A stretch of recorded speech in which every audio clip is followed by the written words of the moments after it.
Hello and welcome to Resolve, an afterplay show. This is an after show for a role-playing game that does not have an actual play, where we tell you all the details of our game, so you'll have to listen to it. Hi, I'm Sammie, I'll be your host, my pronouns are she, her, and I play Assyria Molly, the Hope of the Abyss. Joining me today is my wonderful co-host, Alex. Hi, I'm Alex. I play the Marlboro Juice and his Moogle companions, the Smogs. We all use he, him pronouns. And we are joined today by Carolyn. Hi, I'm Carolyn. I use she, her pronouns, and I play Poni, the miniature horse who is not, in fact, a unicorn, who also uses she, hers.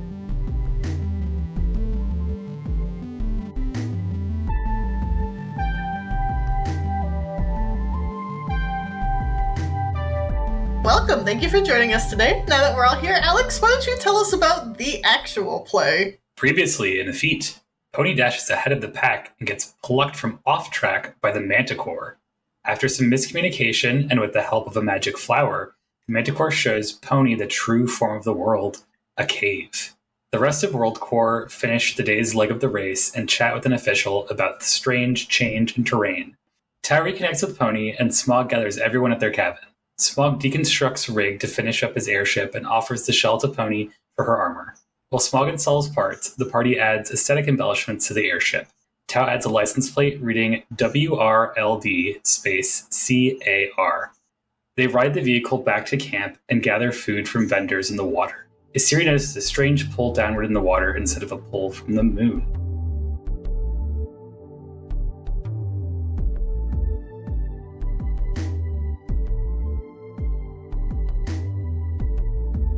All right, so now that you've heard the actual play, let's do a deep dive into the session. Welcome back, Poni. How are your shenanigans? It is good to be back. My shenanigans are great because I could have gotten very hurt in this session, but I didn't. Look at you made a friend. She really did. Communication issues and all. Poni was not able to understand the manticore because the manticore could not speak. So the manticore was trying to write stuff on the ground, and Poni can't read, so that wasn't going so well. Well, it wasn't even writing, really. It just stamped and stabbed the ground and tried to make indiscriminate shapes as best it could, but language doesn't seem to be the forefront of this beast's capabilities. Does not do justice to Simba from The Lion King. Before Poni makes these attempts at communication, she's running alone because Smog had just sent her back to the world of motion by herself, and she really got into the speed of the world of motion. We're not quite sure yet what triggers super motion abilities, but Poni got like a double jolt of caffeine here and was just like tearing ass across the savannah. Poni got a little bit too excited. She's never been fast, her legs are stumpy, and she's just never been super athletic. She doesn't like to do as much dressage or as much work as she needs to do. She's a little bit of a paddock puff. That's beautiful. But oh my god, when she caught that speed. So the original idea was Poni was way behind the rest of the pack of racers. She originally just wanted to catch up to them, but then she was going so fast, and it was so easy to go fast, she was like, well, hell, let me go even faster and run ahead of them. I could win the butterfly race, even though I don't know where the butterfly is because I don't have the map. I'll figure it out later. My favorite embellishment from Dan here is summoning the phantasmal forces to ride alongside her. Yeah, the force of horse has summoned through Poni. You've got, like, dust devils that have the image of horses running alongside of her, which is just majestic. She was one with her horsey ancestors.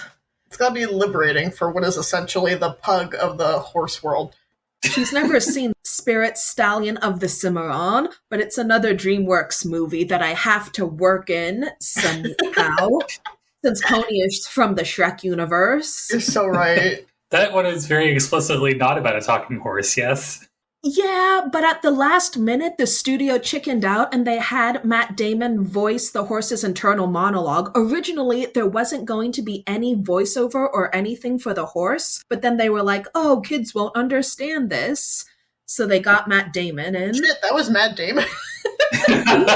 Curious as to what triggers are like super motion, other than concerted effort. In Warhammer, Oh, Lord. when the orcs paint their vehicles red, it means that the vehicles go faster, not for any real reason. It's just because the orcs believe their vehicles will go faster. So they do go faster. I can't help but think that this is a mind over matter situation, because if Poni thinks, okay, I can be fast, I'm going to be fast, especially because not everything is as it seems in this world.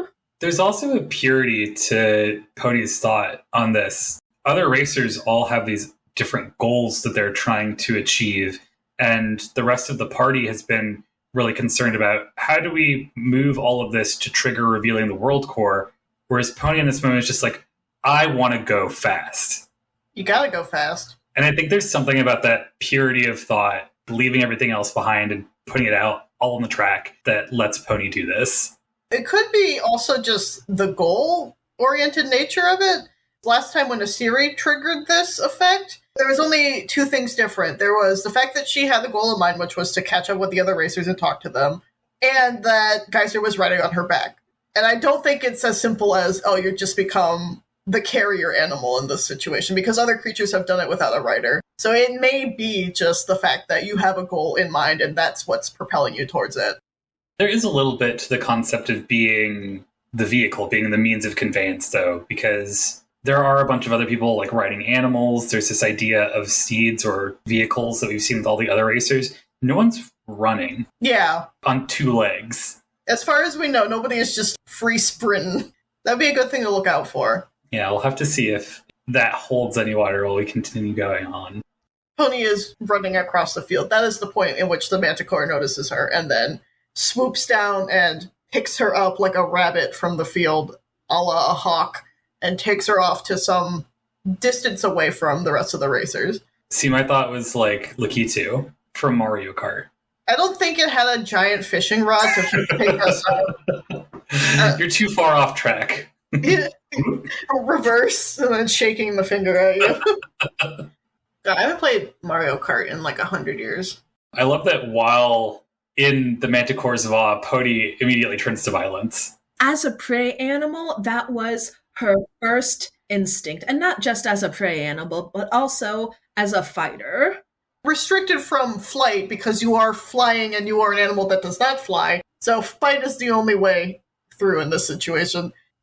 Poni was just about to blast this manticore with a fireball straight from her mouth, as she's done in the past. But then I was trying to figure out how Poni's neck would like reach around and blast the thing. And then I was thinking, wait a minute, why doesn't Poni talk this out? It probably would have killed you already if it wanted you dead. I don't think that would have been a big stretch for a creature that is a lion in body and a tiny horse.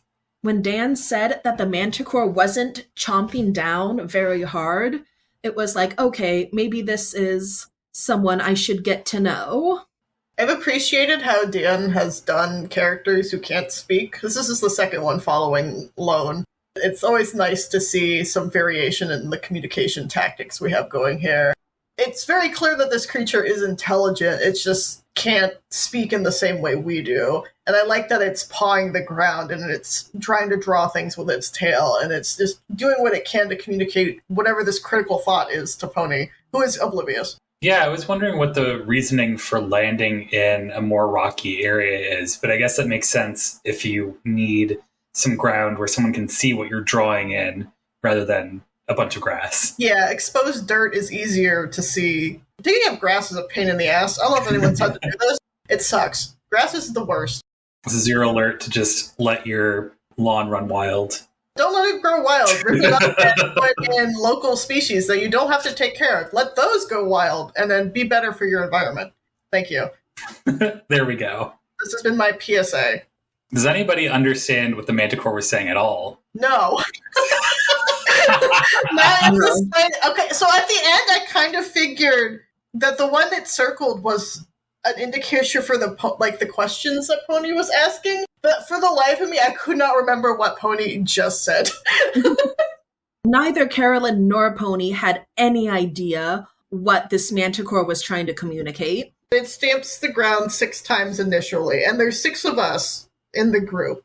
So I don't know if it knows something about us or if this is another situation where some action has been foretold or it senses that we're different somehow. But the number 6 sticks out to me. Dan also later describes the shapes that it made with the stamping as circles, so I thought that could be like a representation of a world. Yeah. Because it seems to be connected to or understand the WorldCorps in some way as the conversation goes on. It's either definitely seen the butterfly / WorldCorps, because it draws it later.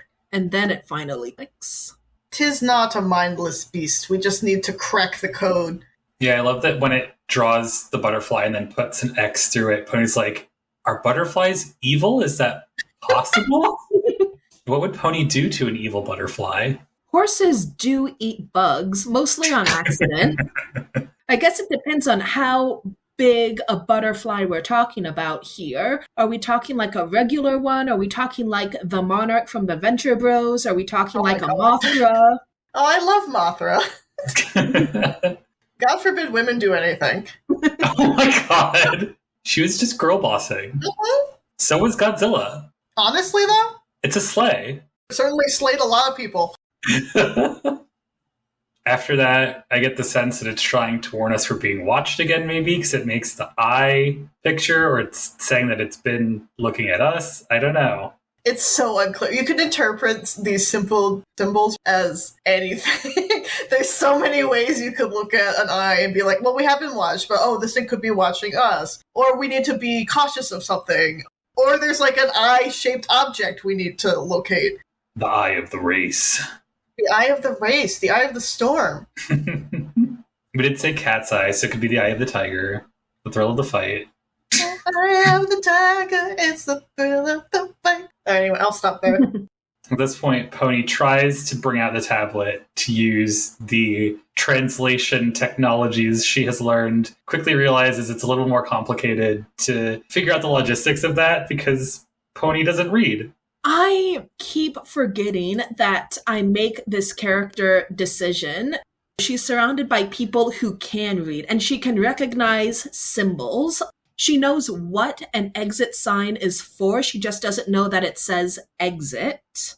She was not able to write anything on the tablet, and if the manticore could, she couldn't read it. It can't write, so that's a moot point regardless. But I don't think it's without opportunity for Pony to learn how to read at least a little bit. That should probably be something Pony tries to do when she changes playbooks, because right now, all of her self-improvement is about being a better fighter. She's learning more magic skills. She's getting supplies to make armor. She's shanghaiing a guy to make armor for her. Sitting there watching you go through this, I was just like, why don't you just cast the magic spell you just learned? Why didn't Pony do that? I'm not entirely sure. My one plan failed, and like when I realized that Pony couldn't write, it just completely threw me off my game. Yeah, that's kind of how it felt to be in the moment too. We've forgotten this thing and then it completely just derailed the scene probably. It's all good. I just kind of took it in the moment as, oh, Pony is just the knucklehead. New situation, old information just like gone from the forefront. Short-term memory loss. To be fair, even knowing that you can do something, it's hard to then, even in character, sit back and be like, how do I adapt this for someone who's not speaking and I can't even start communication with writing at all? It seems very convoluted, even in character, to try to adapt to that particular situation. That's a fair point. I just appreciate Pony repeatedly is just like, I'm sorry, I'm not good at charades, I suck at Pictionary. What are you trying to say to me? Which tells me Pictionary exists in the Shrek universe, which is good and likely true. And Pony has been in multiple games of charades. I mean, she had to do something backstage with the carnies when she wasn't performing. She sure as hell wasn't going to practice juggling or anything like that. It would be really cool to see Pony juggle, though. Maybe she could juggle now that she has Psycho Glass. Ooh. Ooh. Maybe the next time she and Geyser get into some hijinks. But you can learn from the expert. Eventually, the Manticore gets, maybe not fed up, but chooses that direct action is the best way to convey information here. Picks a couple of flowers from a nearby patch on the ground and gives one to Poni, eats the other one himself, which prompts Poni to eat it. And we get a mind-bending moment. Reality is an illusion, and we're actually in a cave, and what we see as the world around us is actually a deep, dark cave. I said this in the session, but it was like the reverse Plato's allegory of the cave. I thought I was free, but I'm really in a cave. My reality was a lie, and I didn't even know it. Still trying to connect that to the theme of the world of motion. There still feels like a disconnect for me there. It's a physical illusion, sure, but we're still moving through that space. Wouldn't we eventually hit a wall of the cave at some point, or are we just Pac-Manning around? Like, what's going on? In one of my games, I did have one half of the group appear in what seemed like some sort of virtual fantasy world, and the other one was in a strip mall. And then they realized that it was all like a virtual escape room parlor. So they had to get to the right shop that had the escape room area, and then they realized the other half of the group was in the virtual escape room already. So I feel like there's room for something weird like that to be happening, where like, yes, we are physically moving, but the way the illusion is working, we're not actually moving. I see. Yeah, that's entirely possible. Especially because everything is so spread out geographically. Most people probably aren't going far enough to hit any wall. There is a wider world that has like their city watches and their researchers and their journalists that we've heard a little bit here and there about what might exist here. So it's interesting that things seem to be responding to the race, and we know that there's something that's more real out there. The disconnect for motion here is just, I'm interested to see how this plays out. I'm not quite sure how the pieces fit. I feel like the World of the Lost is going to give us something big to tie back to that. There's some worlds where it's not as impactful, but I feel like there's something we're missing that we'll find there. Yeah. We probably are about to go there. We didn't talk about it at the end of the session, but it's almost night time. Sleepy time. How does Poni feel about having her mind blown by taking some sweet herb? She has never done a weed before, so this is pretty revelatory to her. It was very jarring for her because she had no reason to believe that she was really inside of a cave. She's kind of coping well in that she's not freaking out and running around, but it's just like, whoa, dude, is anything I see real? Are you real? Am I real? Is the butterfly real? Poni's getting more and more suspicious of this butterfly. Like, she really wants to see it and see what it is. She'd be satisfied if she can at least see the end goal. That would be enough for her. Wasn't Juice like rolling and eating the ground in the last session? Is it a specific flower, or did like Juice just secretly trip balls and just didn't say anything? I mean, if Dan didn't mention it. Not that Juice says a lot ever, but maybe that's why the other racers completely like fell back and disappeared. We haven't heard from them again. It's because they didn't just get tiny; they got ported into the cave. Oh shit! From the belching. Ew. Of the flower juice. Gross. That's fucking nasty. I'm going to burp you to another dimension. I'm sure that's happened at some point. I just don't want to be there. Poni is eventually released from this vision and then finds herself back, but also shifting into the same bay that the rest of the party saw. It is interesting that even knowing the truth of this place, that the illusion is so strong that it just overwhelms your senses. And what is it about this flower in particular that lets you see it? I should have asked Dan to describe the flower. Like, what color is it? Like, how big is it? I was envisioning a dandelion, but if it's not a dandelion, it might give us some insight. To be fair, you might have had opportunity to do that, but the reason that you knew that that world was real and you were freaking out is that you failed that roll. That's true. So you could have asked more questions, you just failed the roll. I did fail and I didn't want to re-roll because I wanted to save my links. That's fair. And get that sweet, sweet experience. I do need experience. Experience points wise, I'm ready to change playbooks. It's Poni's story wise. What do I want to do with this character? Yeah, that's always a tough spot to be in. We've also set you an unfortunate precedent of making some pretty big changes. In the previous game that I did with Sammie, like, not all of the playbook changes were that dramatic, and they don't have to be. But if you want to keep going along with what we've done, then you might need to find something. I think we're just extra. And also the loftiness of our story really lends to such big power plays, but it's certainly not a necessity. But yeah, then we jump perspective back to the rest of the WAD. Tau is riding on the flying chocobo Ash, takes a moment to research what happened in this sudden terrain change. This is where we get that it was probably something connected to the race. We as players might have been able to intuit that, but it's good to be able to act on it as characters. It's also good to know that because, Smog and Tau have been hanging out here, Tau hasn't witnessed something like this before. This does seem particularly strange. They get a feeling that people are looking at them again. Great! That couldn't be the governance. Never.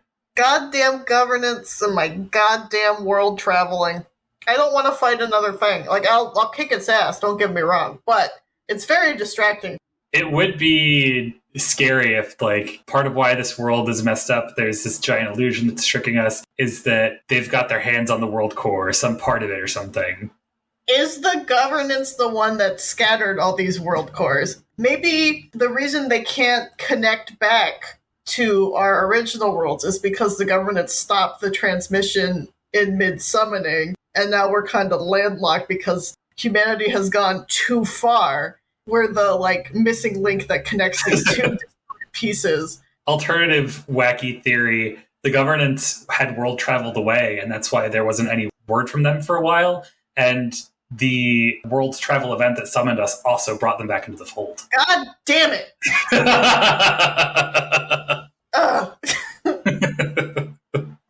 I can't be mad because it works so well. Both of them are good.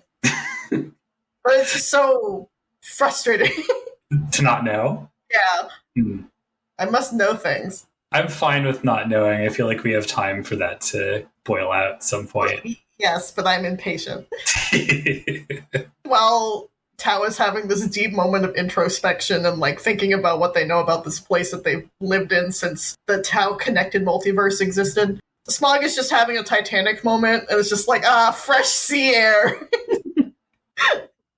Yeah, just enjoying being in the world, doing something that he could not do at home. It's a nice moment of levity considering the existential conversation we had previously with Smog. I mean, it's Smog also being my home is fucked up.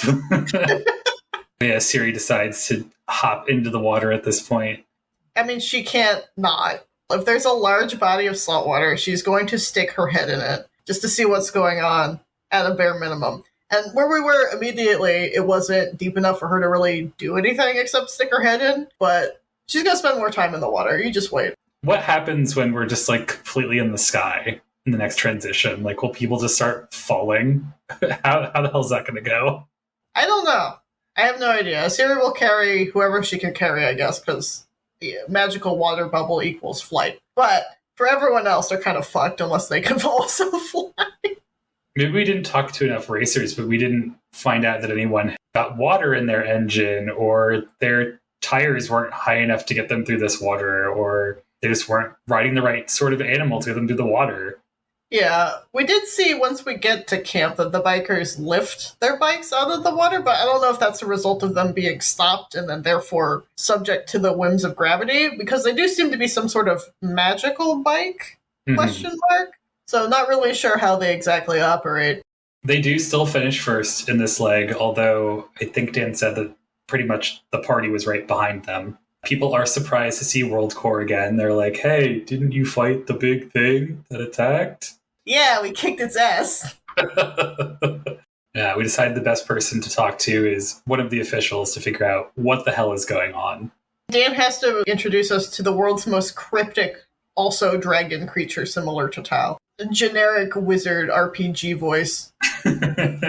Just imagine if Gandalf had to handle signing you up for your 5K. for a field day at your gym class. Tau and Asiri do have a moment to talk to this guy, and they make a point that this change between the meadows and the bay that we're now in seems to be somewhat expected by them. They lead on with the notion that dynamic forces spur change, again, feeding into the fact that the race is happening is what's causing this.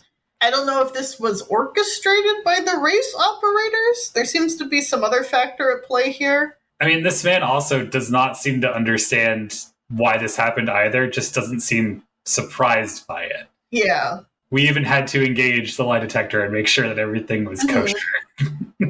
The lie detector never fails. Smog butts in to ask if Poni has been seen. She is not. She was kind of busy with the manticore. That took up a lot of her time. That's fair. Also, I probably wouldn't run away from a manticore and trigger whatever predatory instinct it might have. Probably best to keep that calm. This does prompt Tau to check in on Poni, pretty much just fill each other in on what was going on, although Poni does have to do a verification. Most other people have been like, oh man, that's weird. Tau's in my brain and like I can see a mini tiny chibi Tau, and now we're talking, okay, cool, this is just a Tau thing. But Poni's like, I don't know, prove that you're really Tau. What is something Tau would say and no one else? Yeah. Was this spurred by Geyser being like, I think someone different is in my head when the whole like heist thing was going on and Smog was whispering to her? What brought this on? No, what brought this on was Poni got super freaked out when she ate the flower and she realized she wasn't in a field, she was in a cave. Reality is an illusion. Are the voices in my head other people's voices? And are the other voices nice? She was just having a hard trip, man. Who knows? Maybe this fake version of things is just the governance trying to steal secrets from you. No! Not again! Poni doesn't even have any real secret. I love when the character's just like, this is all I am. That's all. What you see is what you get. The proof that Tau gives that they are the real Tau is saying how many organs the master is still missing and which they are.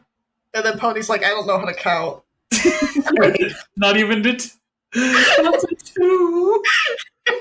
Oh no, Poni. So sad. I'm not a math person, but like, come on, girl. We gotta get you some help. She's not clever, Hans. She never learned that trick. Which does make it funny later when we're at like the food stand and she asks for 20 apples. Does she know what 20 apples conceptually is? No, but she has heard the stable hands gambling, and apparently 20 is a lot of money to lose. A lot of apples to eat. This eventually culminates in Smog getting everybody grouped back up together at his and Tau's cabin in this world. The cabin has not been plunged underwater. What's going on in this cabin, Smog?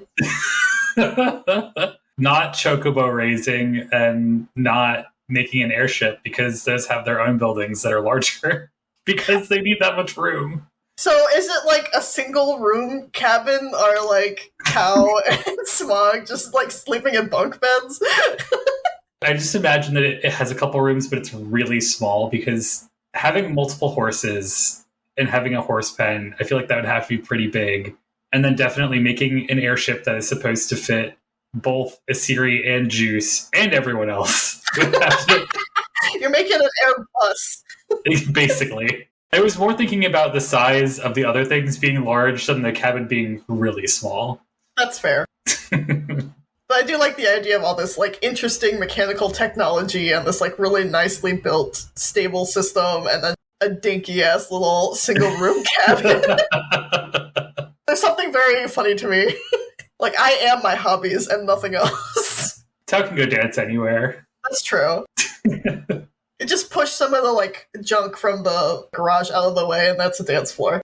It's just more excuse to be like, this Smog and Tau get to be very familiar with one another. They've been hanging out for a while, as a contrast to like just gaining trust before, and then before that, Smog being very concerned about not remembering Tau. Yeah, and now they get to hang out and be biffles / roommates. And I can't wait for this sitcom to drop on ABC. We all warp back in, and Poni starts recounting her tale as a racehorse, and it was just so fun to see her, like, giddy with glee at the Mach 10 speed she reached. You could say giddy up. She could, but she didn't. That was a missed opportunity. Smog asks her to come into the workshop, leaves the door open for anyone else who wants to wander in. Siri's always going to wander, so she absolutely follows, because she's also incredibly curious. And I like how Smog immediately starts, like, talking about the car / spacecraft / airship / vehicle. And Poni's just like, oh, you should paint it red. Red makes it go faster. Yeah, Smog's like, hell yeah, I have pink paint right here. The paint fairy returns. Hell yeah. What did Asiri do to the car to make it bioluminescent? I just added pinstripes that just shift rainbow colors like Cilia, but Dan thought I said I add Cilia to the car to make it, which I could do. I don't know if you want me to do that, but, you know, if that's grosser and or funnier, sure. Well, make this car alive. But I don't think that was Smog's intention. It'll be like that Henson sci-fi show, Farscape, with the living ship. Bro. You've never seen the puppets in space? Oh, it's so good. It's so ridiculous. I have not, unfortunately. Weirdly horny for its time. That's fair. I'm assuming Muppets Treasure Island is also incredibly horny in it as well, but only because Tim Curry's in it. Sorry. Rice and curry? Yeah. Oh, man. Poni starts asking, like, what do you expect me to do here? And so I was like, well, I need you to take off some parts. I need you to get rid of some scrap for me.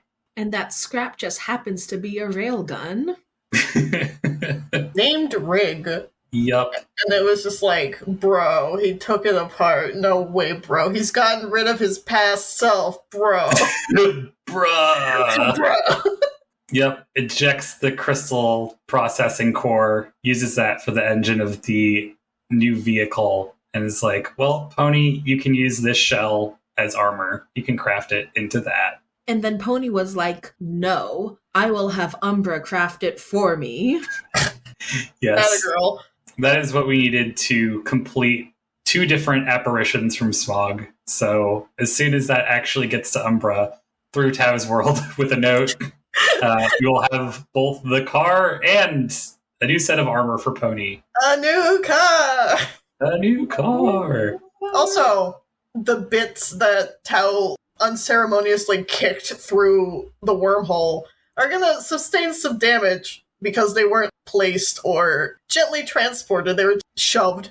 And also, poor Aura, because they didn't have Umbra's direct line because they didn't have a link with Umbra, so they were like, alright, Aura's the next best thing. And all you said was a sticky note. Tau didn't even brain connect. Be like, oh hey, Aura, just letting you know we're sending this. Just like Aura screwdriving like a delicate piece of machinery and just like thwack! Like 10 pieces of railgun. The other Tau can explain it. One of them. Sure. We don't need to worry about it. I'm gonna worry about it. That's not an interesting scene. We've fulfilled the conditions. That's all that matters. Speaking of which, I am very curious to see what introducing a weapon into an armor set will do for Poni. I see what you're saying where Poni has become like the new magical core because she draws magic into herself. I think that's brilliant. But I also fail to see how this creates armor unless we're making Poni a glass cannon. I mean, it's got bits that I've described as the plasteel sort of looking things that would be in some Final Fantasy games. And we can fudge and say there was some of the ceramics under that. My thought was that this makes sure that the gun doesn't explode, that it's stable. This will make sure that Poni is stable when she's casting magic and can withstand some attacks. Because also I imagine Rig to be kind of large. Like, it was made for possibly a larger humanoid to shoot, so could be basically Poni-sized anyway. Smog is holding it up questionably, sometimes needs juice to help aim it. Yeah. Although I do worry, because if it is so temperamental, and I know you were casting Zetaflare, and I know it's like the most OG thing in Final Fantasy, so things are about to go wrong, but I do fear for Poni a little bit if she like overexerts herself, and then this thing will like backfire on her. There are a couple things that haven't cropped up about Smog's story yet, partially because we're in an alternate version of it. I'm interested in, like, Poni had to have some sort of magical glow up for Smog to know about it, the first one that came back. But this Smog is providing rig, which he didn't originally do. Are there other parts out there that we could get to finish Poni's armor? What do those extra parts go to now? Does that mean anything? Does it free up time somewhere else? Like, what are the implications of this tiny action? I'm not sure. I do like the idea of giving Poni more weapons because that would free her up to do magic that isn't combat based. Because right now she's very combat focused. She has Fireball. She has Super Kick. She has Psycho Glass that can grab people. She also has translation now, at least. She does. Yeah, you're starting to dip your hooves into the more knowledgeable sides of magic. Just thinking on Rigga's armor, too, on the other end of this, I haven't described Rig in a ton of detail outside of being, like, heavy enough that Juice needs to move it around sometimes and looking railgun-like. Big-ass fantasy gun. Yeah. So I feel like that gives a lot of room for the armor to be whatever you would like it to be, Carolyn. That's part of why I was like, using Rig here ties up some narrative bows and still leaves a lot of room. I have to decide whether Poni asks Umbra to keep the railgun components intact or to scrap them to do more armor. That's something I still need to think about. The parts are to do with what you wish. You've got a lot of choices. Sometimes it's worse having too many choices instead of not enough choices. Because, like, with all the things I could do, what's the right thing to do? Or the funniest thing to do? Ooh, I understand the decision fatigue. My decision fatigue is usually, like, mechanic stuff if I'm playing a game that gives you a billion options, though. While Smog slots in the new engine, everybody puts their little touches on the car, including a series beautiful rainbow here. I want this to be the gayest car imaginable. And I think we have succeeded. This car probably looks awful. So we've got the rainbow biolume constantly shifting pinstripe from a Siri. Geyser paints a rainbow on the ass end of the car. Tau adds the Wrld Car license plate. Poni stamps a horseshoe face up for good luck. What was the base of it? Was it just silver? Yep. And we've got hot pink flames. So, you know. If it hadn't been named, I was planning on saying, like, and this is the gay disaster. Glad to know that, like, rainbow symbology is universal for the queer experience. I was talking with Dan the other day about universal constants, and one of them is apples. So the other one is rainbows for queer people. Yes. Now we just need a rainbow apple, and we'll have it all. You're so right. Instead of the grapple, the gapple. The gapple. Oh no, I just had the worst. Oh, it's made the same way as the grapple, unfortunately. Anyway, the car works. We go for a test drive, and everything seems to be in order. We weren't yeeted from it flying at 100 miles an hour, so that's good. We do a Back to the Future and phase into where we're supposed to be, because gravity magic, dark portaling.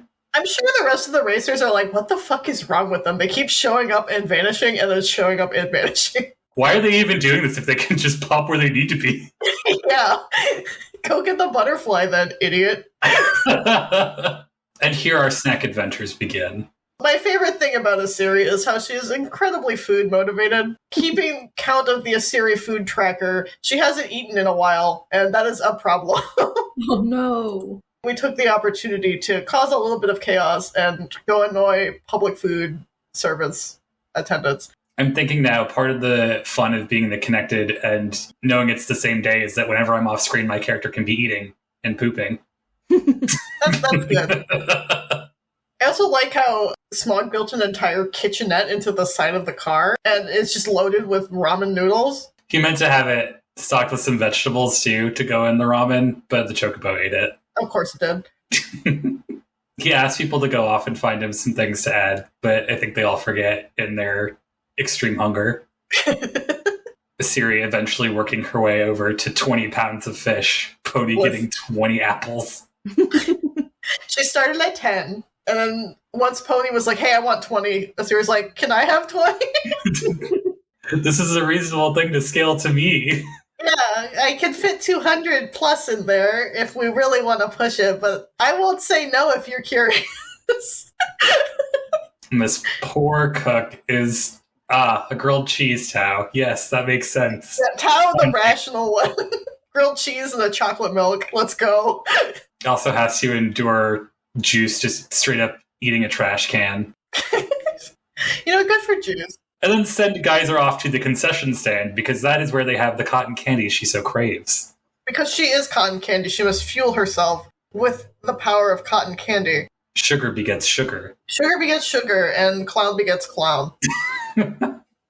Sammie and I collab for this wonderful name at the end of the game for this sheep person named Lambo Chops.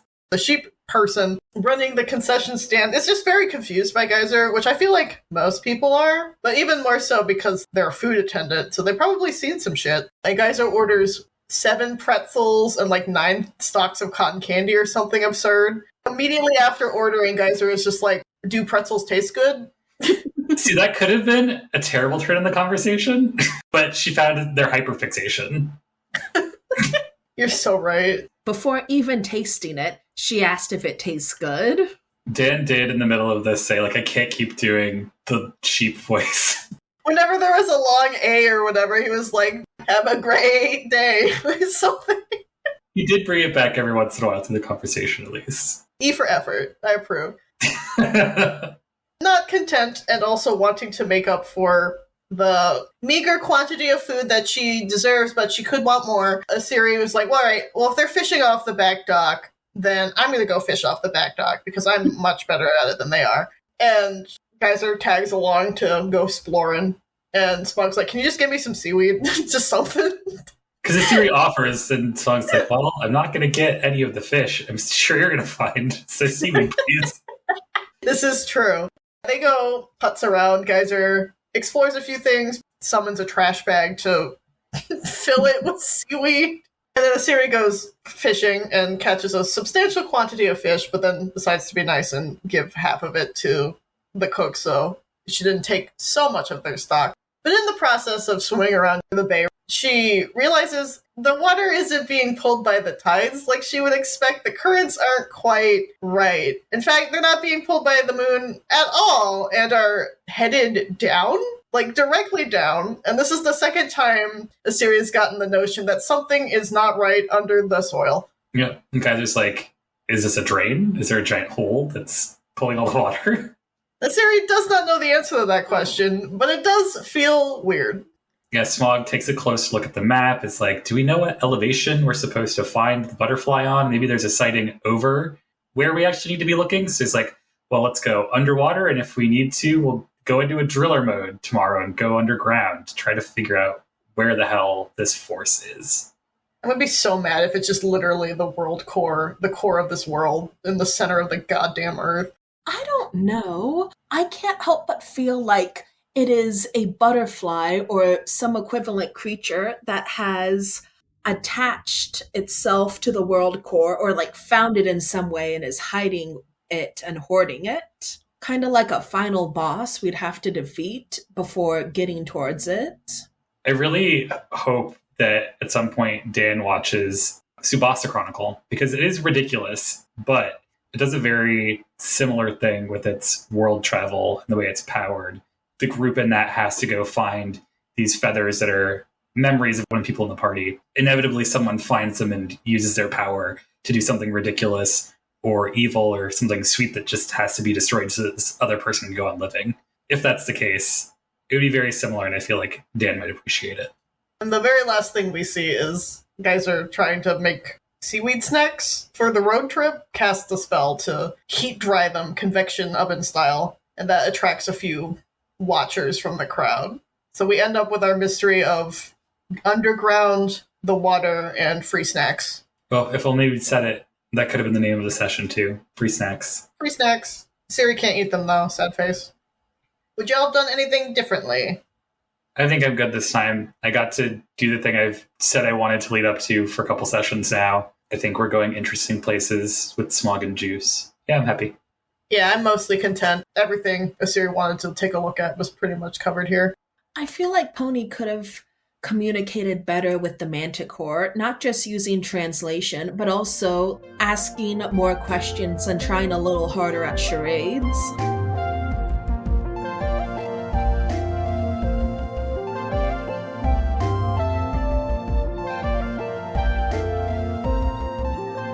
All right, let's get into the resolution phase, the segment of this show where we each have to say something about the game with no responses. What is your final say on this session, Carolyn? Poni was not prepared to find out that reality is an illusion, and she will be acting very paranoid in the future.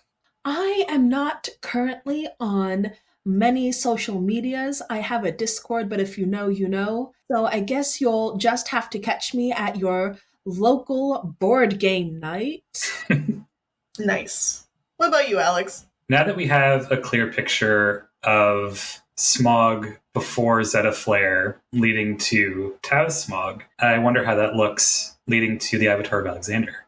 You can find me on Blue Sky at Shining Crowbat. This week, I recommend Factually with Adam Conover, comedian Adam Conover, interviewing someone who's an expert in their field. Recently, there's just been a lot of guests who talk about all of the labor movements going on right now.